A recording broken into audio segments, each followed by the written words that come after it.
ಸರಿಯಾಗ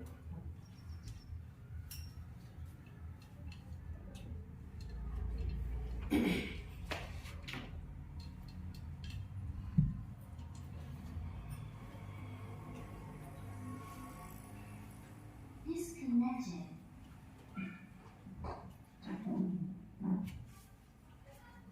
ತೆಲುಗು ಯಾರಿಗೆ ಅರ್ಥ ಆಗೋದಿಲ್ಲ ಅವ್ರು ಸ್ವಲ್ಪ ಕೈ ಎತ್ತರ ತೆಲುಗು ಅರ್ಥ ಆಗೋದು ಅಕ್ಕ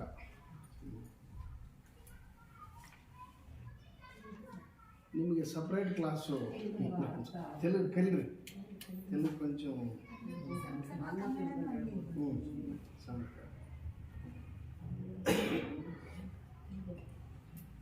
ओम शांति। हम सभी को बाबा ने आत्मा का ज्ञान दिया। पहले हम शरीर को समझते थे और फिर परमात्मा को याद करते थे। ಬಾಬಾ ನಮಗೆ ಮೊಟ್ಟ ಮೊದಲು ಏನು ಕೊಟ್ಟರು? ಆತ್ಮದ ಜ್ಞಾನ ಕೊಟ್ಟರು. ಮೊದಲು ನಾವು ಶರೀರ ಅಂತ ತಿಳ್ಕೊಂಡಿದ್ವಿ. ಬಾಬಾ ನಮಗೆ ಮಗು ನೀನು ಶರೀರ ಅಲ್ಲ, ನೀನು ಆತ್ಮ ಅಂತ ತಿಳುವಳಿಕೆ ಕೊಟ್ಟರು. सबसे बड़ा झूठ है कि हम शरीर है, लेकिन बाबा ने आकर के पूरा ज्ञान हम सभी को दिया। और पहले यही बताया बाबा कि जो तुम आज तक समझते थे वो सब झूठ है। तुम आत्मा समझ करके मुझे याद करोगे तब मेरे साथ तुम्हारा कनेक्शन जुड़ेगा। ನಾವು ಮೊಟ್ಟ ಮೊದಲು ನಾನು ಶರೀರ ಅಂತ ತಿಳ್ಕೊಂಡಿದ್ವಿ, ಬಹಳ ದೊಡ್ಡ ತಪ್ಪು. ಬಾಬಾ ಏನು ಮಾಡಿದ್ರು? ಮಕ್ಕಳೇ, ಸ್ವಯಂ ನಿಮ್ಮನ್ನು ಆತ್ಮ ಅಂತ ತಿಳ್ಕೊಂಡು ನನ್ನನ್ನು ನೆನಪು ಮಾಡಿರಿ, ಹಾಗೇ ನಿಮಗೆ ताकत बढ़ते, शक्ति बढ़ते। तो जब हम 7 दिन का कोर्स करते हैं, 7 दिन के कोर्स में आत्मा का पूरा डिटेल में हमारे दीदियाँ बताती हैं। उसके बाद में शिव बाबा कौन है, परमात्मा कौन है, आत्मा कहाँ से आई है, परम धाम कहाँ है, सूक्ष्म वतन कहाँ है। तो ये सब जब हमें पता चल जाता है तो हमें योग में मेहनत करने की ज़रूरत नहीं है। ऑटोमेटिकली हमारी बुद्धि परम धाम में जा कर के शिव बाबा को याद करने लग जाती है। బాబా మనకి ఎంత ఈజీ జ్ఞానం ఇచ్చినారంటే, మేము 7 దినాల కోర్స్ బాబా ప్రారంభంలో 7 days కోర్స్ చేయిస్తారో దాన్ని సరైన రీతిలో మేము అర్థం చేసుకుంటే, జ్ఞానం అంటే లైట్, యోగం అంటే మైండ్. యోగం గురించి మనం సహజమైపోతుంది. 7 days గురించి బాగా తెలుసుకుంటే ಯೋಗಂ ಸಹಜವಾಗ್ತದೆ. 7 days ಕೋರ್ಸ್ ಚೆನ್ನಾಗಿ ತಿಳ್ಕೊಂಡ್ರೆ ಬೇಸಿಕ್ಕಾಗಿ ಏನು ಬಾಬಾ ಕೊಡ್ತಕ್ಕಂಥ 7 days ಕೋರ್ಸ್ ಸರಿಯಾಗಿ ರೀತಿಯಲ್ಲಿ ತಿಳ್ಕೊಂಡ್ರೆ ಯೋಗನೂ ನಮಗೆ ಸಹಜವಾಗಿ ಯೋಗನ ಆಗ್ತದೆ.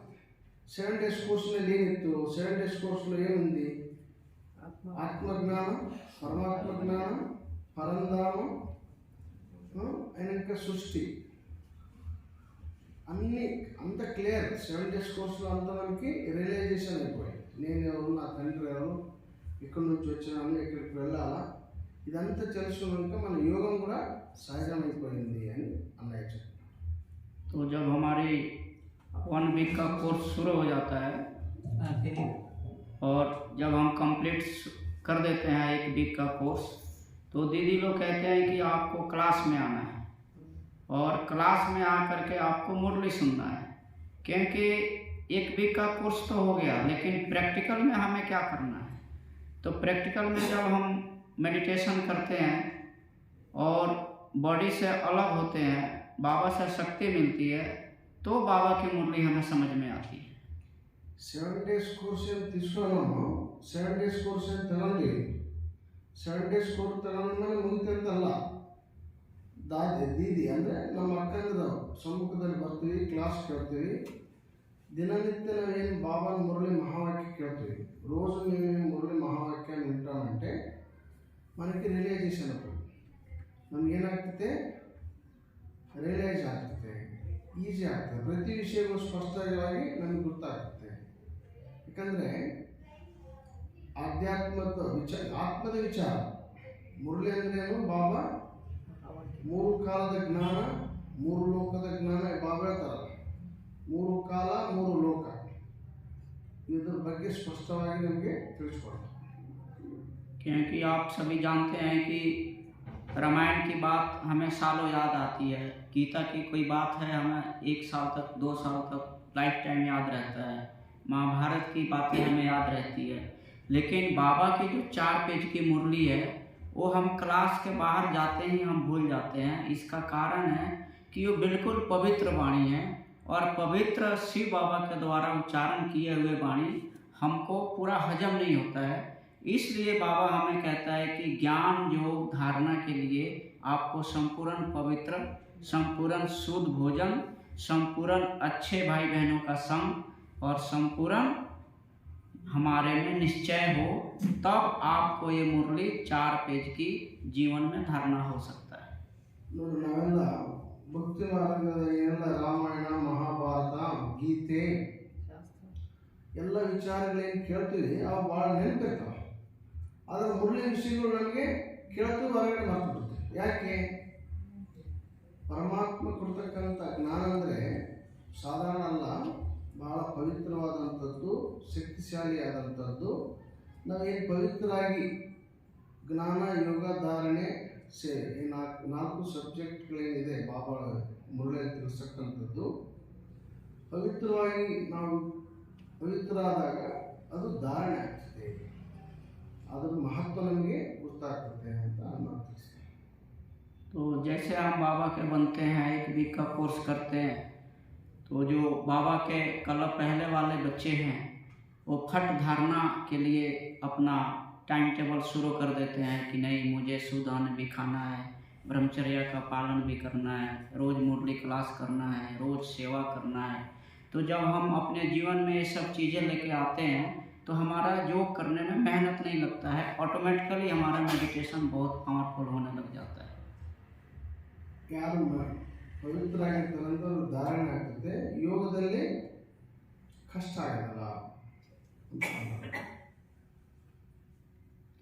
और आप सभी जानते हैं कि जब हमारा मेडिटेशन पावरफुल होता है, योग हम अमृत वाला अच्छा करते हैं, तो हमारा सारा दिन अच्छा होता है और हमारे अंदर इतना उमंग गुस्सा होता है कि हम बाबा के याद के बिना रह नहीं सकते और किसी को ज्ञान सुनाए भी नहीं रह सकते। इसलिए बाबा हमेशा कहता है, जो लौकिक ब्राह्मण होते हैं उनके झोले में, उनके थैले में कुछ ना कुछ होता है, तो तुम भी हमारे मुख से पैदा हुए कुक वंशावली नहीं, आप मुख वंशावली ब्रह्मा के बच्चे हो, तो आप कहीं भी जाते हो तो आप भी बाबा का कुछ न कुछ संदेश दो। जब आप संदेश देंगे तो आपका मुंह खुलेगा, आप ज्ञान की बात करोगे तो आपके अंदर ज्ञान और योग दोनों चीज़ें ऑटोमेटिकली आना शुरू हो जाएगा। ಲೌಕಿಕದಲ್ಲಿ ಬ್ರಾಹ್ಮಣರು ಇರ್ತಾರೆ, ಅವ್ರೇನು ಮಾಡ್ತಾರೆ, ಅವ್ರ ಕೆಲಸನೇ ಏನೋ ತಿಳಿಸ್ತಾರೆ, ಒಂದು ವೃತ್ತಿ, ಆ ವೃತ್ತಿ ಆ ರೀತಿ ಮಾಡ್ಕೊಂಡಿರ್ತಾರೆ. ನಾವು ಕೂಡ ಬ್ರಾಹ್ಮಣರು, ಬಾಬಾ ನಮಗೆ ತಿಳಿಸ್ತಾರೆ, ಅದನ್ನು ನಾವು ಧಾರಣೆ ಮಾಡ್ಕೋಬೇಕು. ಹೊರಗಿನವರು ಕೂಡ ವಿಚಾರ ಜ್ಞಾನವನ್ನು ತಿಳಿಸಿದಾಗ ಸೇವೆ ಆಗ್ತದೆ. ನಾವು ಕುಕ್ಕವಂಶಾವಳಿಗಳಲ್ಲ, ನಾವ್ಯಾವ ವಂಶ, ಯಾರು ಕುಕ್ಕವಂಶ, ಸತ್ಯ ಸಂಪಾದನೆ ಆಗ್ತದೆ, ಅನೇಕ ಆತ್ಮಗಳ ಕಲ್ಯಾಣ ಆಗ್ತದೆ. ಜ್ಞಾನ ನಾವು ಎಷ್ಟೆಷ್ಟು ಕೊಡ್ತಾ ಹೋಗ್ತೀವಿ ಅಷ್ಟಷ್ಟು ನಮ್ಮದು ಅಷ್ಟಷ್ಟು ನಾವು ಜ್ಞಾನದಲ್ಲಿ ಮುಂದುವರಿತೀವಿ, ಯೋಗನೂ ಸಹಜ ಆಗ್ತದೆ. ಪ್ರತಿ ವಿಷಯಗಳು ಬಾಬಾ ತಿಳಿಸುವಂಥ ವಿಷಯಗಳು ನಮಗೆ ಸಹಜವಾಗಿ ಅರ್ಥ ಆಗಿರ್ತದೆ. इसी प्रकार जब हमें भोजन बनाना है तो हमें गैस की ज़रूरत है, चूल्हे की ज़रूरत है, चावल की ज़रूरत है, पानी की ज़रूरत है। तो उसको हम पहले से तैयार करते हैं, तब हम किचन में जा कर के भोजन बनाना शुरू करते हैं। तो बाबा भी कहता है कि योग करने से पहले अपना फाउंडेशन मजबूत करो, अपने मन में एक संकल्प दो कि मैं किसके साथ आज योग करने जा रही हूँ, आज मैं किसको याद करने जा रही हूँ। तो जब इतना उमंग उत्साह आपको योग करने से 10 मिनट पहले होगा तो आपको योग करने में मेहनत नहीं लगेगा, ऑटोमेटिकली आप बॉडी से डिटैच होंगे और परम धाम में आपकी बुद्धि एक टिक बाबा को देखती रहेगी और आपको पावर मिलता रहेगा। ಶರೀರಕ್ಕೆ ಸಂಬಂಧವಾದ ಪದಾರ್ಥಗಳು ಏನಾದರೂ ತಿನ್ನೋದು, ರೈಸ್ ಆಗಲಿ, ಯಾವುದೇ ಪದಾರ್ಥ ಹೆಂಗೆ ಅವಶ್ಯಕತೆ ಇತ್ತೋ ಅದನ್ನು ತಗೊಳ್ಳೋದೇ ಇರೋಕ್ಕೆ ಸಾಧ್ಯ ಇಲ್ಲ. ಅದೇ ರೀತಿ ಯೋಗದಲ್ಲಿ ಕೂಡ ಫೌಂಡೇಶನ್ ಏನು ಮಾಡಬೇಕು, ಫೌಂಡೇಶನ್ ಪಕ್ಕ ಮಾಡಬೇಕು. ಫೌಂಡೇಶನ್ ಮಜಬೂತ್ ಮಾಡೋಕ್ಕಾಗಿ ಸರಿಯಾದ ರೀತಿಯಲ್ಲಿ ಫಸ್ಟ್ ಬಾಬಾ ತಿಳಿಸ್ತಕ್ಕಂಥ ವಿಷಯಗಳನ್ನು ಫೌಂಡೇಶನ್ ರೂಪದಲ್ಲಿ ಫಸ್ಟ್ ನಾನು ಆತ್ಮ ಅಂತ ಸ್ಮೃತಿ ಮಾಡ್ಕೋಬೇಕು. ಬಾಬಾನ ಜೊತೆ ಕನೆಕ್ಷನ್ ಕೊಡುವಂಥದ್ದು ಸರಿಯಾದ ರೀತಿಯಲ್ಲಿ ನಾವು ಕನೆಕ್ಷನ್ ಕೊಟ್ಟಾಗ ನಮ್ಮ ಯೋಗ ಸಹಜ ಆಗ್ತದೆ.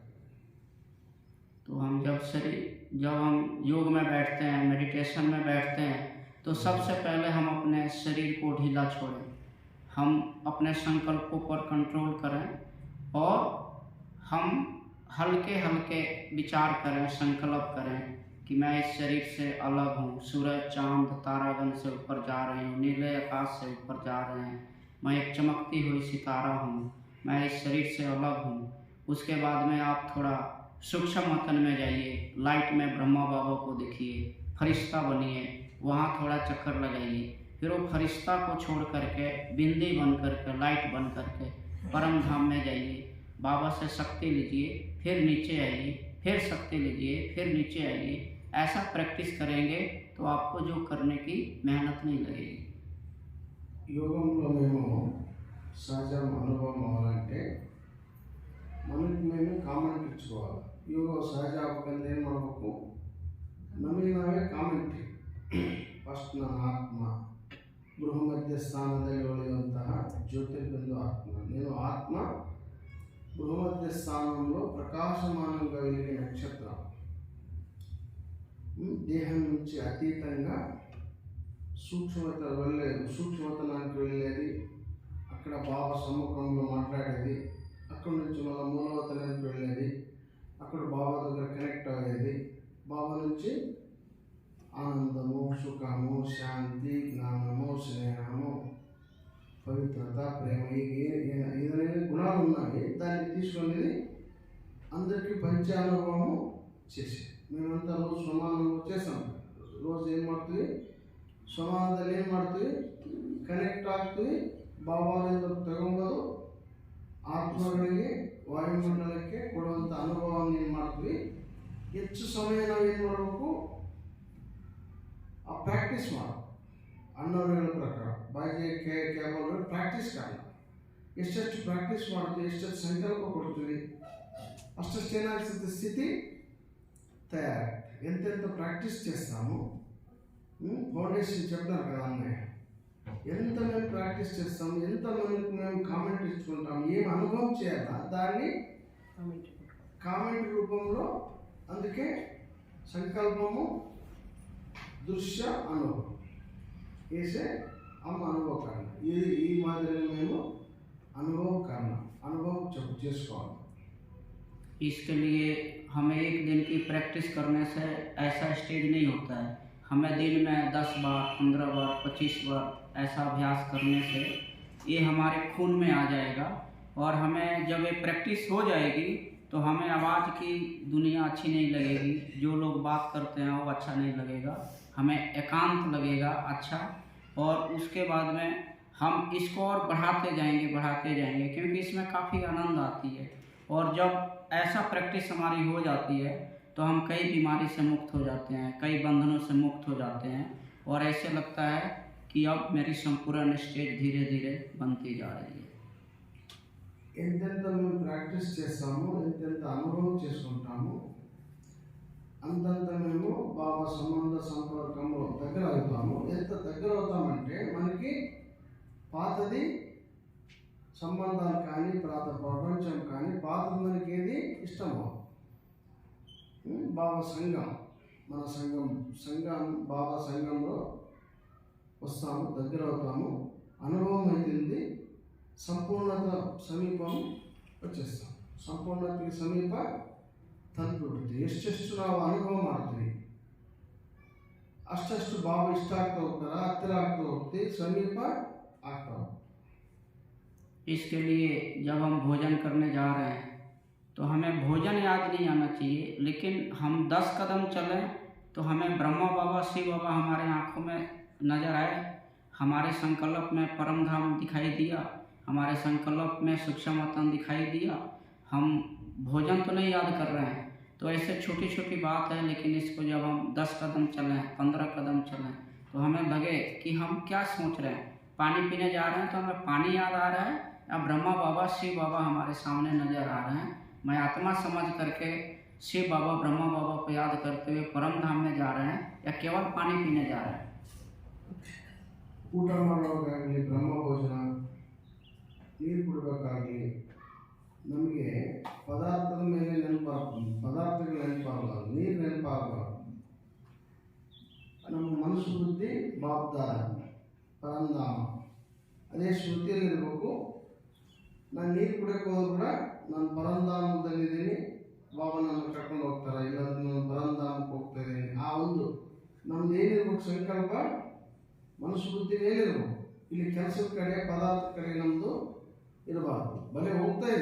అది మన మనసు బుద్ధి మేము నీళ్ళు తాగి వెళ్తాము, భోజనం చేస్తాం, బ్రహ్మ భోజనం చేస్తాము. మన భోజనం మీద స్మృతి ఉండాలి. మన స్మృతి ఎక్కడ ఉండాలా?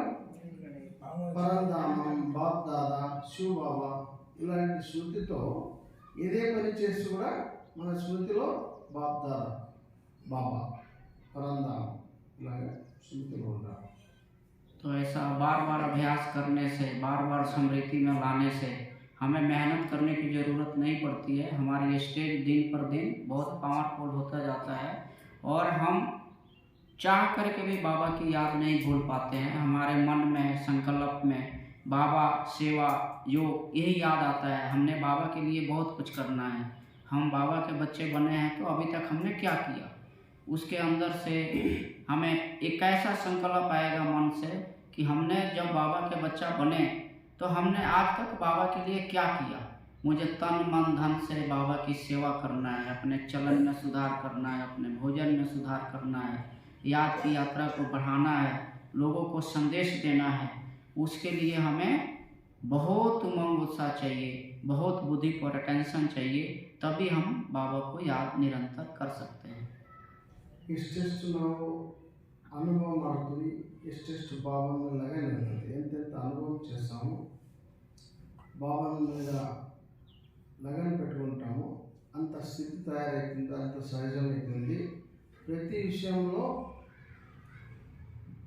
మమ్మల్ని మేము చెక్ చేసుకోవాలి.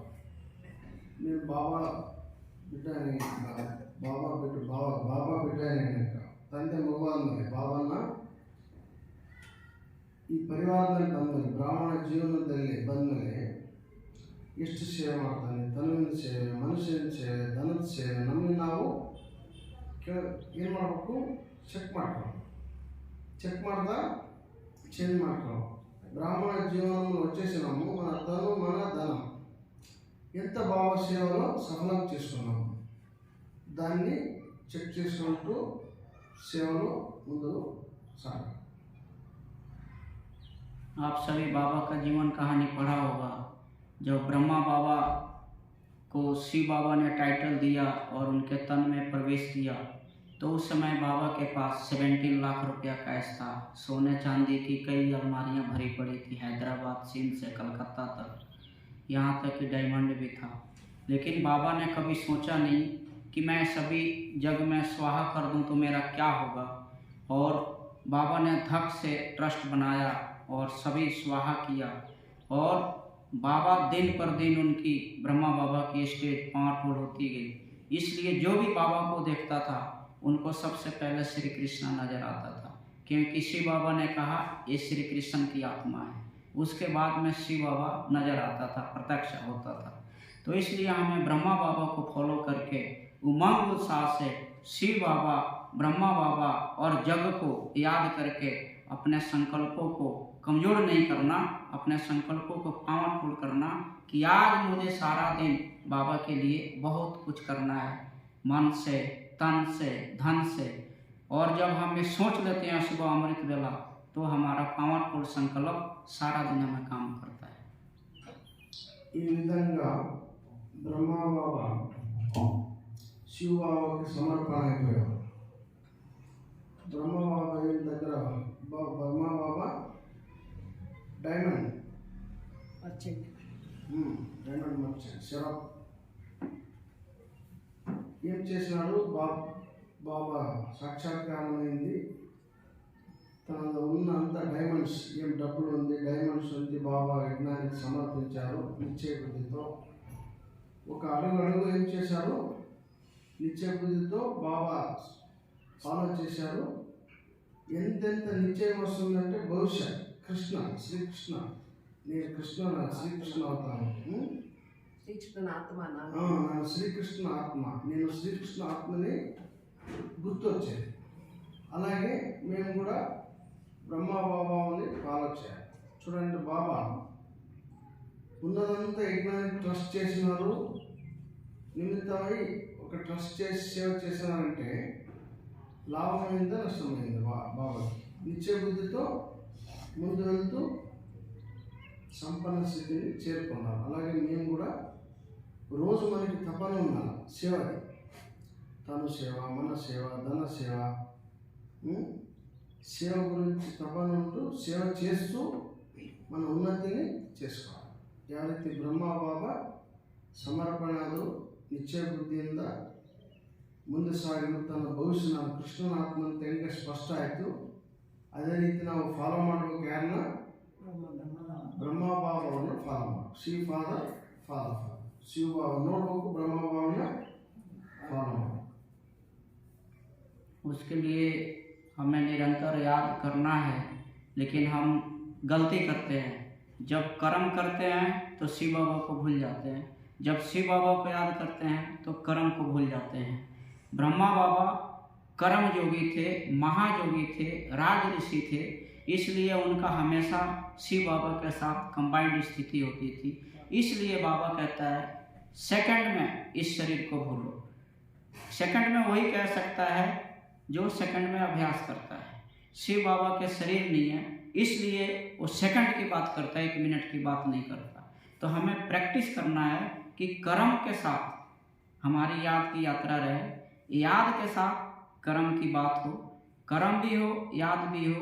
इसलिए ब्रह्मा बाबा को जो भी कोई देखता था ठट श्री कृष्णा और शिव बाबा याद आते थे, क्योंकि वो निरंतर याद में रहते थे, कर्म को छोड़ते नहीं थे, लेकिन कर्म करते निरंतर उनकी बुद्धि शिव बाबा में लगी रहती थी। ಯಾವ ರೀತಿ ನಮಗೆ ಯಾಕೆ ಬ್ರಹ್ಮ ಬಾಬಾ ಯೋಗ ಯಾವ ಥರ ಇತ್ತಂದರೆ, ಬ್ರಹ್ಮ ಬಾಬಾ ಕರ್ಮಯೋಗ, ನಮಗೆ ಯೋಗದಲ್ಲಿ ಯಾಕೆ ಕಷ್ಟ ಆಗ್ತದೆ? బ్రహ్మ బాబా యోగం ఎలా ఉంది? కర్మయోగి జీవనం.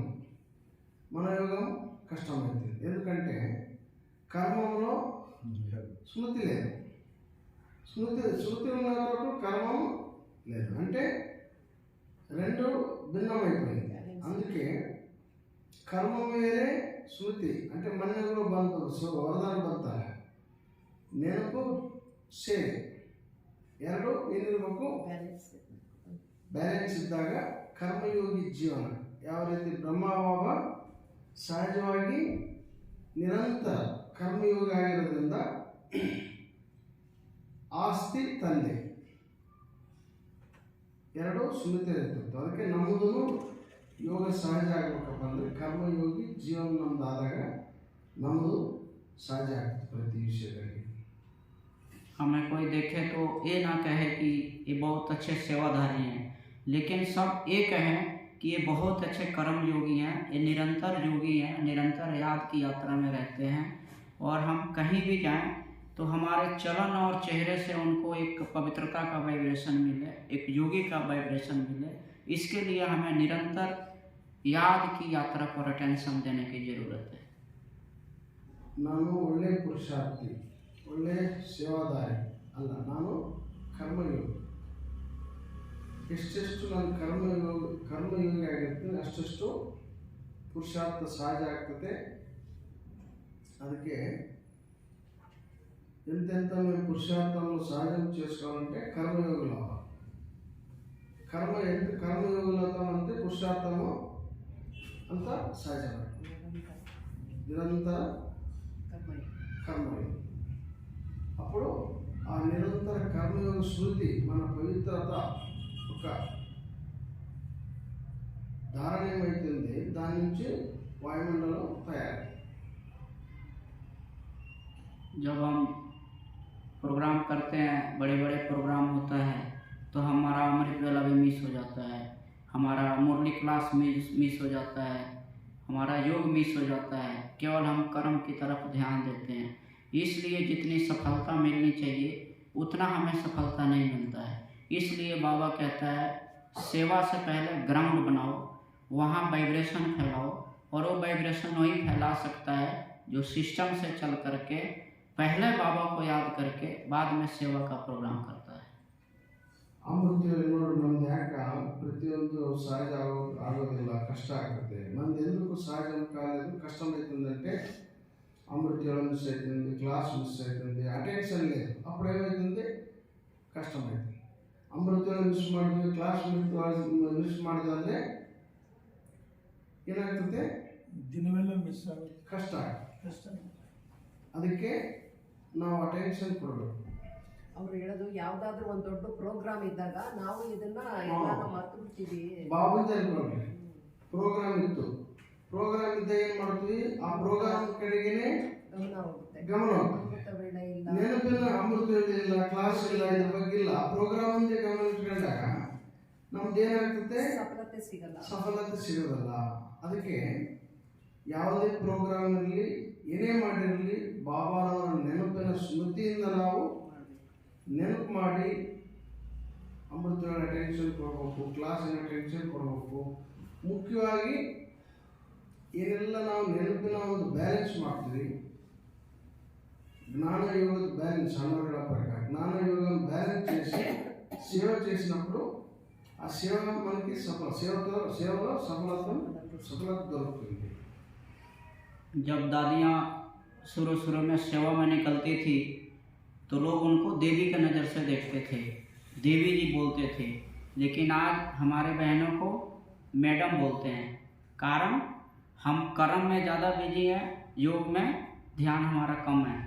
तो जब हम योग करेंगे, हम पक्के योगी बनेंगे, कर्म योगी बनेंगे, तो फिर से वो टाइटल आ जाएगा कि ये देवियाँ ट्रेन में जा रही हैं, ये देवियाँ बस में जा रही हैं, ये देवियों की हेल्प करना चाहिए। क्योंकि दादियों का टेंशन था योग में, तो कहीं भी जाते थे तो उनको क्या बोलते थे, देवी जी इधर बैठ जाइए, देवी जी मैं आपका सामान छोड़ करके आता हूँ। ಯಾವ ರೀತಿ ನಮ್ಮ ದಾದಿ ಆಗಲಿ, ಮಮ್ಮ ಆಗಲಿ, ದೊಡ್ಡ ದೊಡ್ಡ ದಾದಿ ದೀದರು, మన దాది దీదీలు, మమ్మ, వీళ్ళు సేవలో వెళ్తే దేవిలాగా కనిపించేవాళ్ళు, ದೇವಿಗಳಾಗಿ ದರ್ಶನ ಆಗುತ್ತೆ. ಈಗ ಯಾಕೆ ನಮ್ಗೆ ಇಲ್ಲಿ ಸೇವೆಯಲ್ಲಿ ಕಷ್ಟ ಆಗ್ತದೆ, ಬರೀ ಅಕ್ಕನವರು ಅಂತ ಅಣ್ಣವ್ರು ಹೇಳ್ತಾರೆ. ನಮ್ಮದು ಕೂಡ ಸೇವೆ ಜವಾಬ್ದಾರಿ ಇದೆ, అక్క ఎందుకు జవాబుదారి ఉంది, మనది కూడా బ్రాహ్మణులు అంటే మేము కూడా సేవదారి, మనది కూడా ఎందుకు అటెన్షన్ లేదు, మమ్మల్ని చూసి కూడా ఏం కావాలి. అందరికీ మన చలనచాలతో దేవి దేవతలాగా మన నడవడిక వాళ్ళకి అనుభవం అవ్వాలి. అందుకే ఎంత మేము అటెన్షన్ ఇస్తాము, యోగం చేస్తాము, ఆ స్వరూపంలో ఉంటామంటే అప్పుడు నజర్షి నేయాలంటారు కదా బాబా, అలాగా ಅನುಭವ అవుతుందని ದೇವಿ ಸ್ವರೂಪ ಕಾಣಿಸ್ತೀವಿ, ದೇವಿ ಸ್ವರೂಪ ದರ್ಶನ ಆಗ್ತದೆ.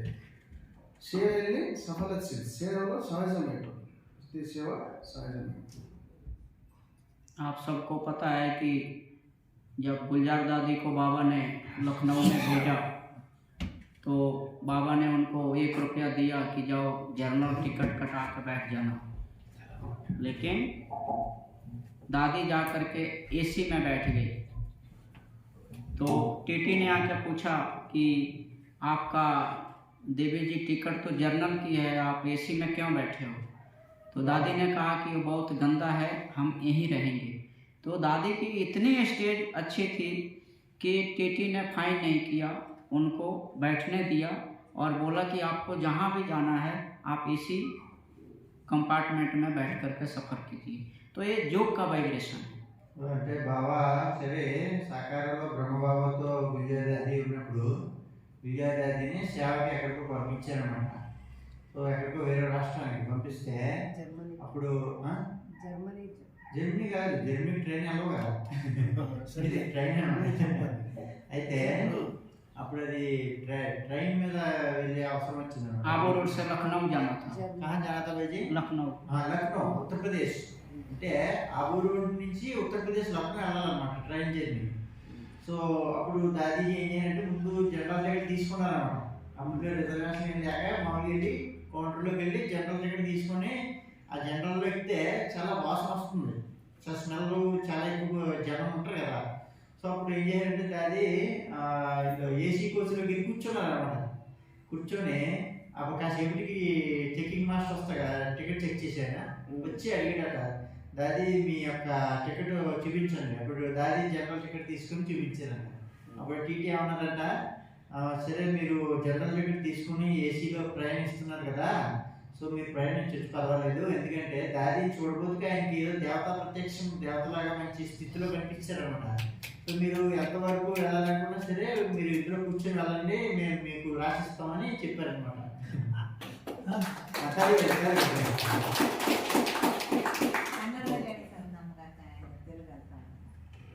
तो इसलिए हमें सेवा बाद में हमारी योग की स्थिति बहुत पावरफुल हो, बहुत अच्छा हो, उसके लिए ही हमें बाबा बोलता है कि मेरे याद में निरंतर रहोगे तभी मैं प्रत्यक्ष होऊंगा और आप विघ्न विनाशक बनोगे. ओम शांति.